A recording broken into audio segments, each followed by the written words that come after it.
All right.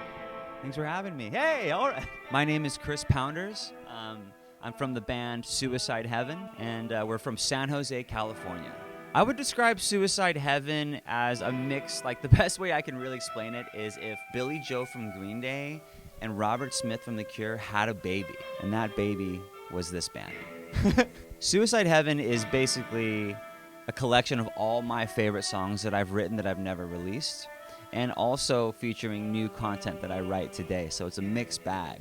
And so one of my favorite songs to this day that I've released with Suicide Heaven is Iwo Jima. Very unique song, but it is the most popular. Iwo Jima is the most streamed song from Suicide Heaven. I was reading a story about the Battle of Iwo Jima, and it was being told from this veteran's point of view. He was there, and he was describing it. And as I was reading it, he was describing the day as a nightmare in hell. And that just struck me. And I was like, man, that's one way to describe a day.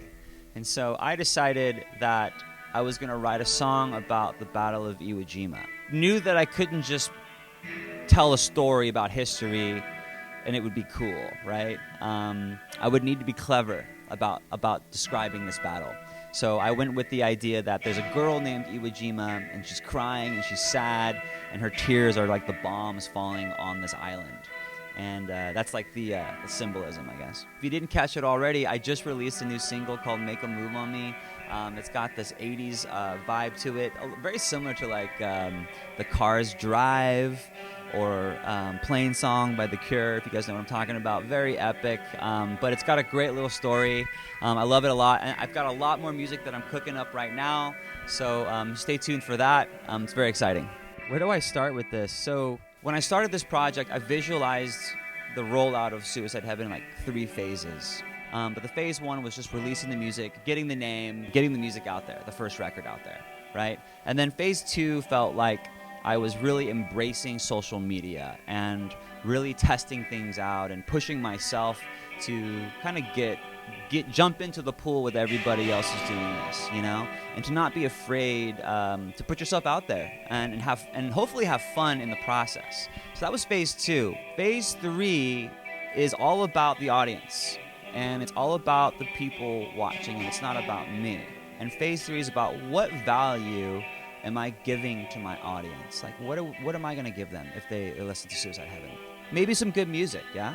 But these days, having a little more than that, I think, is important. It helps establish your story, your brand, and what you're all about.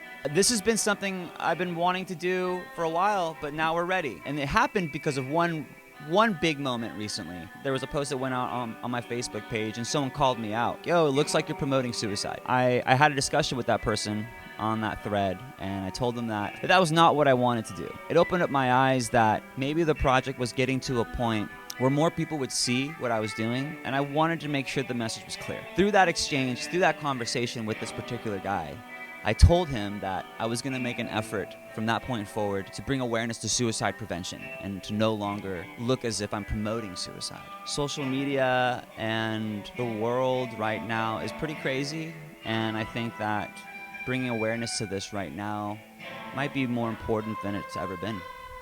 On November 23rd, I'm going to help Night Owl Records. Its goal is to bring together local artists in collaborations and live events at the Brit in South San Jose. All right, my name is Chris Pounders. I'm from Suicide Heaven. So big shout out to Night Owl Records for having me perform and be a part of their kickoff. And we'll see you there.